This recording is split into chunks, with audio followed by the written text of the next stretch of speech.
What's up? It's your boy Carcino here, man. Sage Steele, the former anchor at ESPN. She's worked there for over 16 years. Sage Steele went full Whitney Houston. I want to dance with somebody. whoever your whoever was your agent and told you to go full Whitney Houston. That was amazing. Cause this is when Whitney was showing like she was free in this video. Her hairstyle, the pink color, the just freeness of it. Like I wanna dance with somebody. So she was being free.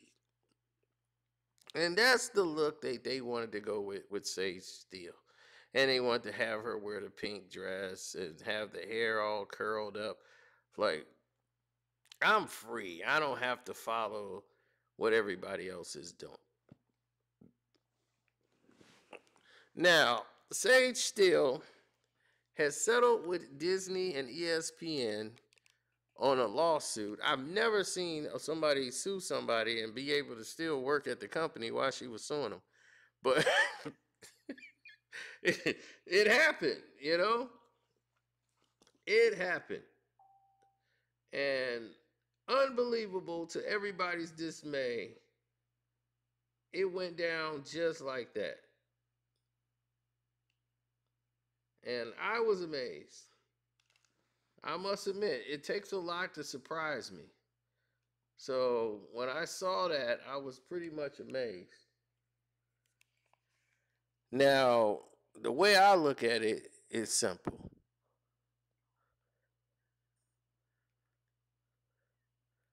I see a lot of different people that's like in a bubble and they're not even, they're not even talking to everybody else that's involved. They're like following this narrative that doesn't make any sense. They're following a narrative that's pretty much too far and in between to make it. Like Sage Steele, her problems at ESPN started when she decided to start going more right on the show and bringing her own personal opinions to interviews and everywhere else. Mainly the Jay Cutler interview, and this is what really got her in trouble. But beforehand, she was on this whole I'm mixed and proud, and no one ever said, was ever like saying anything negative, but she was speaking out mostly about black people. Like, what about the white person, all the mixed people? How are you going to skip out on the fact that you're also white? So she was on a mixed and proud, punch. Like, it's like you've been mixed your entire life. When you got there, now that Obama is president, you have a problem with, you want to just showcase now I'm so mixed and proud. And it's nothing bad about being mixed or anything like that. That's just, you as you is. You love both sides. You should love both sides. I mean, you have, two sides to learn from. That makes up you. Now, here's the narrative that's like pretty weird that a lot of people didn't understand is that she was doing this to take slight at Barack Obama. That was the whole point of her making this I'm proud to be on both sides because she felt Barack Obama selected himself as African American. And she was like, well, that's good for him. I think that's shocking because, his father wasn't around and he was raised by his mother and his grandmother who was white, which is valid point. She was factual with that. But when you're speaking to a left wing audience or you say anything against Barack Obama, you're going to get the backlash. So they're going to focus on a lot of the things she said. I had no problems when she said that. because that was actually true. It was best for his political career. He was the mixed candidate all while he was running. And then once he got you know, to the actual finish line, that's when he became the first black president. It was like, whoa, hold on. He was the mixed candidate that was running. That's what they called him, the mixed candidate. So now we have this narrative, right?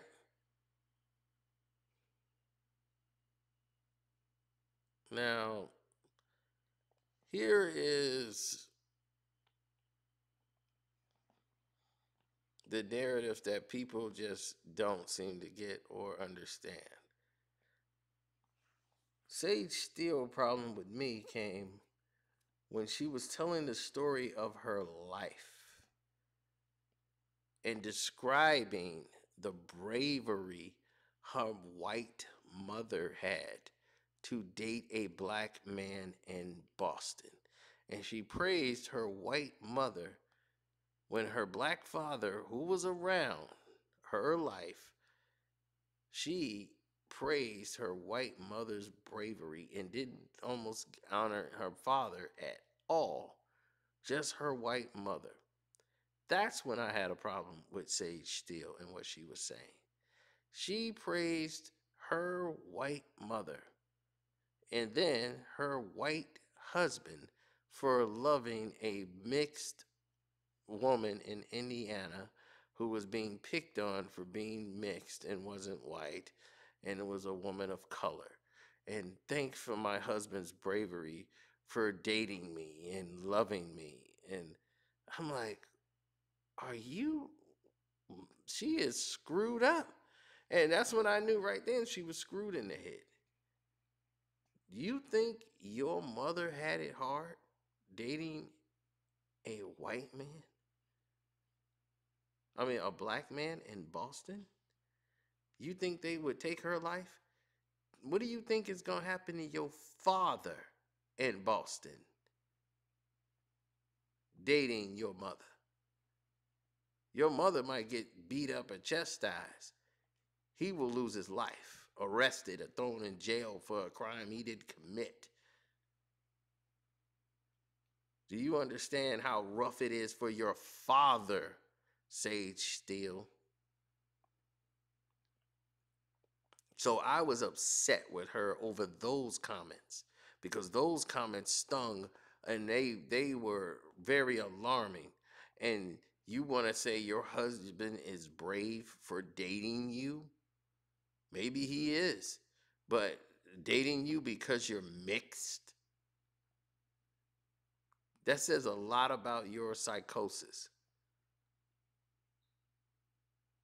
He's brave to do so. Well, first of all, I guess he thought he was marrying a person, not a race. Like, I'm not doing it because you're mixed. Like, hey, I'm dating this mixed girl here. He thought he was marrying Sage Steele.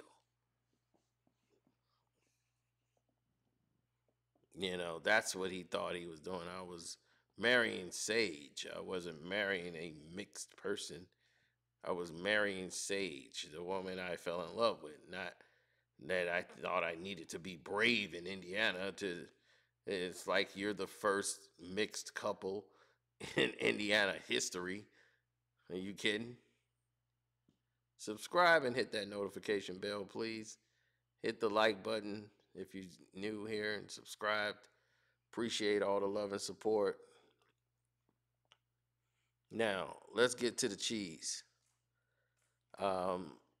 There's a lot of people out here that has a misconception about what's actually going on versus what they think is going on because it doesn't make sense.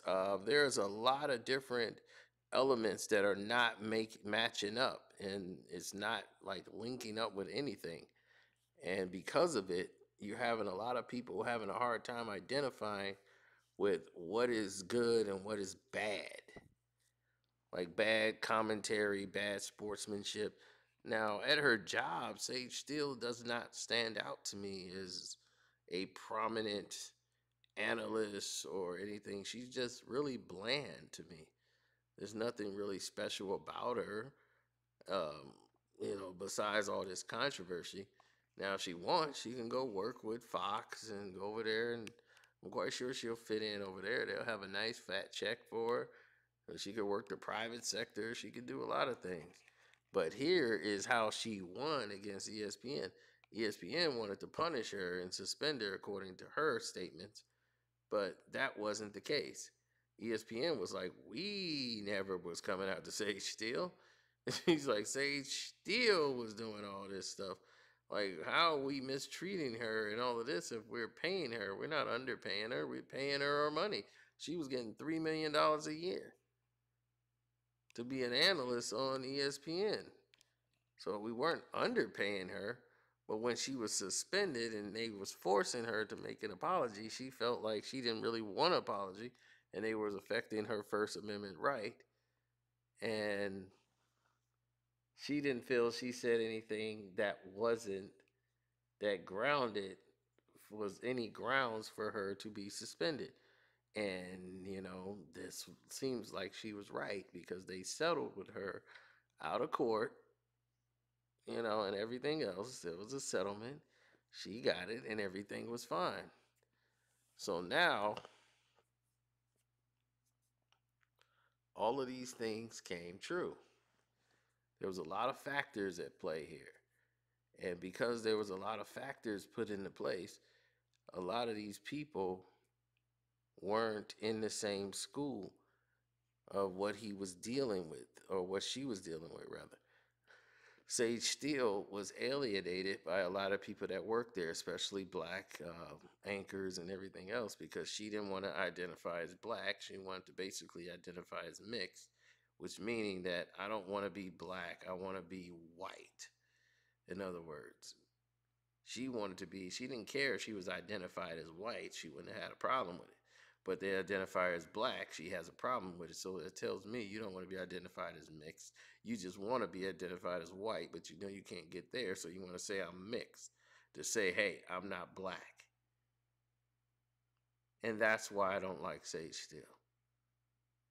Ladies and gentlemen, that's why I don't like Sage Steele, because there's a lot of mixed girls out there with this type of brainwash psychosis going on in their own minds and their own brain. And this is why, because they've been told their entire lives that this means more than that.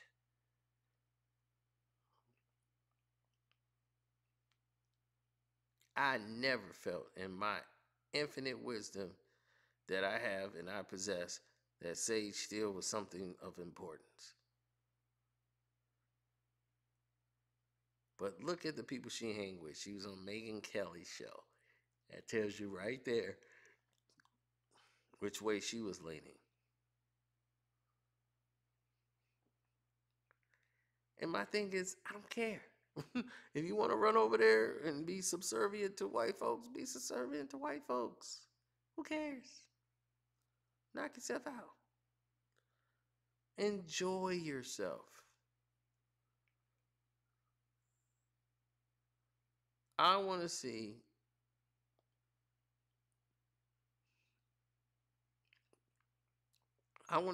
the real people. I want to see the people that really matter come up and say things that really have some importance. I want to see the real people step up and say, hey, that's not how this is going today. I'm not having it. That's what I want to see.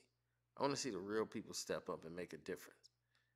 Because at the end of the day, that's what's going to matter. That's what's going to stick out the most.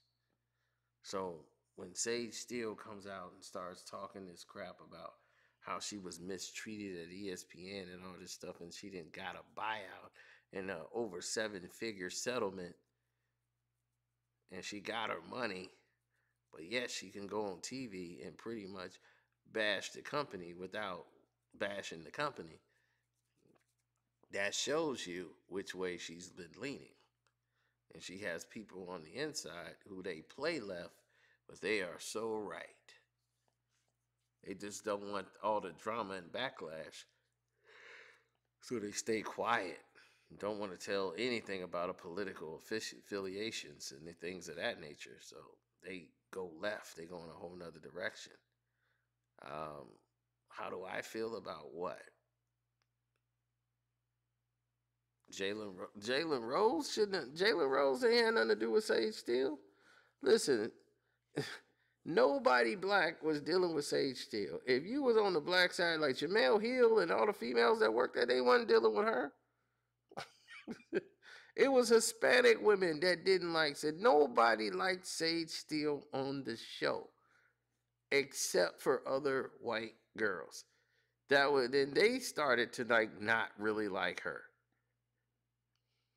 So it was a lot of different things happening on that set, but she didn't have a lot of allies, especially after she started going after Barack Obama. Now she's on Megyn Kelly talking about the late Barbara Walters attacked her when she went on the show and The View or whatever, and Whoopi Goldberg came and said and saved her and grabbed her and said, "Girl, don't you take that. You ain't gotta have this girl tackle you on the show. She's a left winger and all that." And she just came out storming at her. Barbara Walters just tried to take her out. Now, Walter Walters' estate spoke out and said that that is so like the character of Barbara Walters to do something like that. So they doubt any of that is true. And the fact that she waited till Barbara Walters passed away before she even brought it up makes it look even more like a fallacy, like a fantasy thing. So that's the news. Now, where is she gonna go? Where is she gonna land? No one cares. That's what I'm saying. Nobody's waiting on the Sage Steele show. She can probably go on Fox and do something over there. No one cares. No one cares. I mean, it is definitely 100% not on the level. Like nobody's breaking in. This is not like where's Shannon Sharp going, or somebody's gonna watch. Like people are gonna actually watch Shannon Sharp. Like people are really gonna be like focused in on like, hey, that's Shannon Sharp. Not saying it's a diss because I don't like her. I don't see nobody breaking their neck to go try to check out Sage Steele. she got a great name for movies. Like if she was an actress, Sage Steele in Deadly Beauty. It's like she got that kind of name for Hollywood, but other than that, nobody trying to check for her. So she can go ahead, do whatever it is she pleases, and move on. That's just it. Everybody's moving on. They growing. It's new fish in the pond. So now they're not even worried about her. It's Pat McAfee and JJ Redick. That's all they care about. ESPN said, "Are you Pat McAfee?" No, we don't want to talk to you. Where's JJ Redick? All right, JJ, here you go. You and Pat McAfee. Y'all gonna be the two anchors that bring us back. Now, report to this shuffling and jiving Stephen A. Smith over here. He'll help you out with everything else you need. I'm going to be over here. Other than that, nobody cares about this dude. That's what I keep trying to tell people, man. Y'all got to get over this. Nobody cares about these people. They're not that important. Yeah, she went out there with her Whitney Houston. This is on purpose. She had her hair up like Whitney, like I want to dance with somebody, like I'm free. I'm free to be me. Sage Steele. They dressed her up like Whitney Houston and threw her out there on that interview. And that's why I just laugh. Can't help but laugh. Some of this stuff is just, it's too comical to be even taken seriously. It just makes no sense whatsoever. So Shouts out to Kwame Brown Bus Life, Ticket TV, Welcome to HD TV, Jag Sports with Jose Rodriguez, if I'm saying that correct. And I'm going to say 78 Sports TV. If I didn't, I think I did already. The Dreamers Pro, even though they're going on vacation, shouts out to them. Mondo Black TV, shouts out to Mondo, doing his thing. And we ain't done. I was just giving people shouts out. So if anybody heard that and they start clicking off, that's on y'all. Now, Sage Steele has been going off making allegations and everything else. And when she said that with Jay Cutler, she was making Jay Cutler look bad. And Jay Cutler took a lot of slack for being on there with her. And he didn't take her back. Jay Cutler didn't have her back at all. So, and he's a big right winger. So now that he's not in the picture no more, and I don't care if you're a right winger or a left winger. That's who you chose. That's who you think is best for you. When you vote, people, let me tell you something. You're supposed to vote for what you think is best for you. If that man over here on the left is a Democrat, I'm not mad at him if he's a Democrat. I don't want to punch him and fight him. This is what people are so stupid. If somebody else is voting for something, they're voting for what they think is best for them. That's fine. If they want to be on the losing side of a vote, that's fine. I can care less. If I vote, it's going to be for what I think is best for me, not the country, me. See, people try to play this, I'm voting for what's best for the country. No, you don't. You voting for best for you. I just want less gas. If you to make my gas cheaper, you getting my vote. Gas is too high. You know, that's what I care about. Y'all be worried about all this. Man, I don't like the way they did Benghazi. I mean, Benghazi? Who you know over there? Is Benghazi gonna lower my gas? Is that why my gas high? Because of Benghazi? Fallujah's the reason why the damn state tax is going up. Property tax is going up because of Fallujah. You know what I'm saying? So we gotta keep reality in check. Like most of this stuff is way above people's pay grades. So it's like never coming down to you. You know, worry about what's on your block. Don't worry about what's going on at the top of things that you can't control and have no power over. Worry about what you can control. That's what you do. If that makes any sense to everybody. So don't forget again, subscribe to the page. My Cash App is Carceno, which is Karceno. Please do so. Hit the Cash App up, and that's that. So I'm out. God bless. One.